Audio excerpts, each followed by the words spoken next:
विद्यार्थी दोस्तों, आज पहली बार भारतीय सरकार बनी है।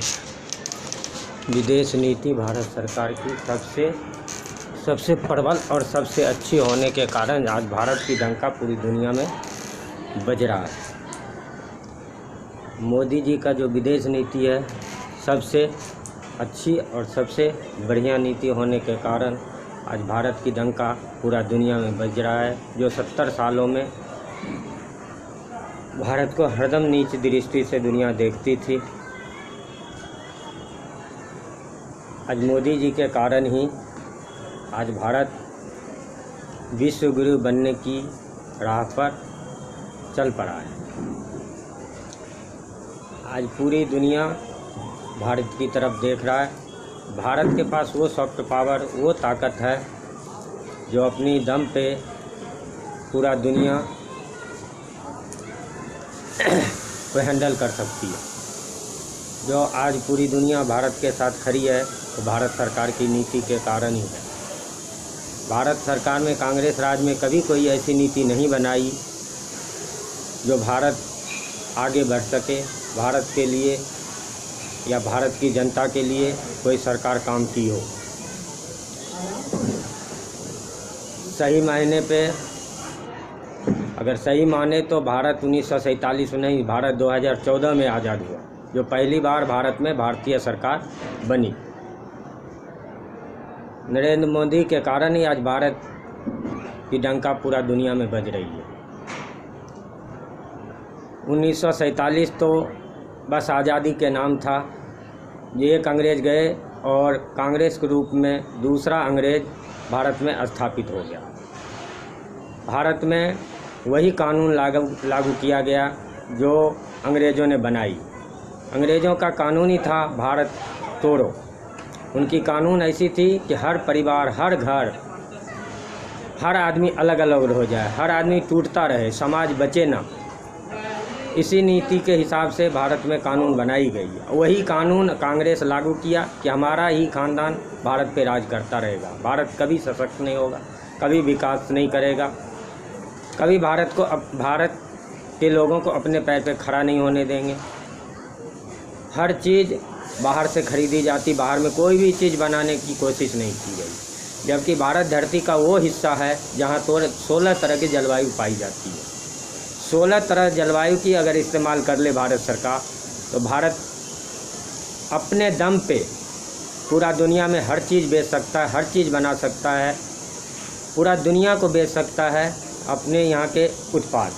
उसे दुनिया से कोई चीज़ खरीदने की ज़रूरत नहीं पड़ेगी। जो भी सामान भारत सरकार खरीद रही बाहर से, उदाहरण के तौर पे आप देख लीजिए 1965 में 60 में अपने यहाँ गेहूँ नहीं होती थी, जो अमेरिका से खरीदी जाती थी। लेकिन लाल बहादुर शास्त्री ने गेहूँ की खेती भारत में शुरू किया और आज भारत दुनिया को गेहूँ बेच रही है। जो भारत में गेहूँ नहीं होती थी, अमेरिका हमें देती थी घटिया क्वालिटी के और एहसान दिखाती थी कि हम नहीं देंगे भारत के गेहूँ तो भारत भूखा मर जाएगा। इस चीज़ को लाल बहादुर शास्त्री जी ने करके दिखाया। इस तरह से अगर भारतीय सरकार पहले से इस तरह का काम करती, आप देख लीजिए 16 तरह के जलवायु भारत में पाई जाती है और इन जलवायुओं का उपयोग करके भारत को आत्मनिर्भर बनाया जा सकता है। अंग्रेज की नीति और नियत दोनों में ही खोट थी और वही कांग्रेस की रही। और कांग्रेस भारत को हमेशा तोड़ने का काम किया, जोड़ने का नहीं, हमेशा तोड़ने का काम किया। आज भी भारत है और कांग्रेस राज में 70 साल भी भारत था। आज देख लीजिए, अगर सरकार की नीयत और नीति सही हो, कोई भी गवर्नमेंट हो, चाहे राज्य सरकार हो चाहे केंद्र सरकार हो, अगर कोई राज्य सरकार का नीयत और नीति सही हो तो अपने राज्य को 5 साल में गरीबी ख़त्म कर सकती है, गरीबी मिटा सकती है। लेकिन ऐसा कोई सरकार ने काम नहीं किया। किसी भी सरकार ने इस चीज़ का प्रयोग नहीं किया कि हम अच्छे नीयत से काम करें, हमारा जनता है, हम जनता के हित में काम करें। बस वोट बैंक की राजनीति होती है। आज वोट बैंक की राजनीति ही भारत को ख़त्म कर दी। हर जनता को, भारत के जनता को ये समझना होगा ये सोचनी होगी। एक बीजेपी ऐसी पार्टी है जो भारत के हित में काम करती है और भारत के लोगों के बारे में सोचती है, भारतीयता के बारे में सोचती है, भारत की संस्कृति के बारे में सोचती है। भारत की संस्कृति ही सबसे बड़ी उपलब्धि है। भारत की सभ्यता और संस्कृति खत्म हो गई तो दुनिया में कहीं कुछ नहीं बचेगा। भारत की आज जो भाषा, संस्कृत भाषा को दुनिया बेकार बताती थी, आज दुनिया वही चीज़ को अपना रही है। ब्रिटेन में संस्कृत की पढ़ाई हो रही है। संस्कृत भाषा सबसे अच्छी भाषा है, जबकि अंग्रेज़ी भाषा का कोई महत्व नहीं है, लेकिन उन्होंने अपना भाषा लागू किया, अपना सिखाया। आज भारत भी अंग्रेज़ी कर, लेकिन अंग्रेज़ी का कोई महत्व नहीं है। अगला 20 साल में संस्कृत भाषा ही ऐसा भाषा हो जाएगा जो पूरा दुनिया उसको मानेगी। पूरा कंप्यूटराइज सब चीज़ संस्कृत में ही आएगा। अंग्रेज़ी को ख़त्म कर दिया जाएगा। अंग्रेज़ी में है क्या, 12,000 शब्द है और 12,000 शब्द में ही सब कुछ बस। और संस्कृत भाषा में 1.5 लाख शब्द है। इतनी अच्छी भाषा, इतनी सुंदर भाषा साइड कर दिया गया। भारत सरकार ने भारत सरकार में कांग्रेस की नीति ऐसी नहीं थी जो भारत के सभ्यता को ही खत्म करने की थी। इस तरफ और इस दिशा में सोचनी होगी हर जनता को, और समझनी होगी कि 1947 में भारत आज़ाद नहीं हुआ था, 2014 में भारत आज़ाद हुआ।